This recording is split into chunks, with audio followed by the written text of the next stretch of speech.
Yana bir arzon Nexia birimiz geldi. Dasrochniy satiladi o mashin.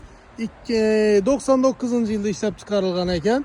4 tane yumshoq balon, metan ruxsatlari, hamma narsasi bor. Endi kraska bilasizlar, bu Nexia 1larda endi kraska почти krishadan past hamma yerida bor dedilar.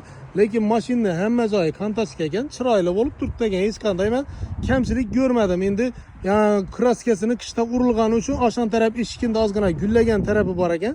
Gullaganda yana ham nima deydi endi birov kelib yonidan kelgan vaqtda ha shundaymi bu deb yaqindan ko'rdingizmi? Shunday joyi bor ekan birozgina.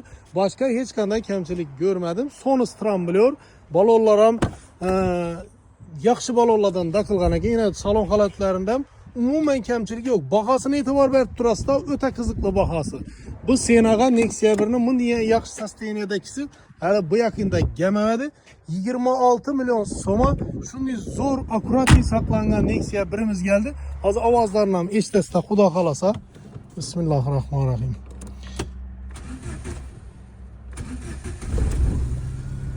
Mana mashinamizning ovozlarini eshitasizlar hozir. Arka tomonlarini ham ko'rsataman. Bu Matiz'ni yaxshisini ham bermaydi bu bular. Xullas kelam Nexia bir alaslayına yaxshi sosteniyada shu bular. Xo'jalik haydalib yurgan mashina ekan.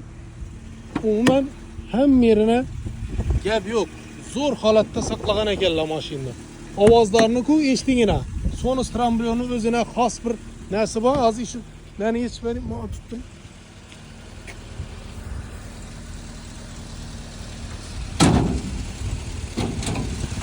Motorni ko'raman desangizlar, Sonus tramblyorning o'zi bu motor bilasizlar mirovoy yaxshi tan olingan. Shu bizning O'zbekiston sharoitini dim holadilar. Buning uchun esa benzindan ekonomishli ham zubchatga remin uzgan vaqtdan hech qanday rasxoda qo'ymaydi. Yana qaytadanlar reminni qistirib olib ketaveradi. Gidrolikasi hamma narsasi bor. Xullas kelam ozgina haydab ham ko'ramiz. Keringlar.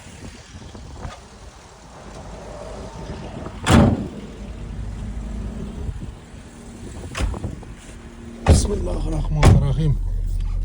Yine ruşnoylarını düşüremiz. Ruşnoylarına da yana da ekan xullas kelam.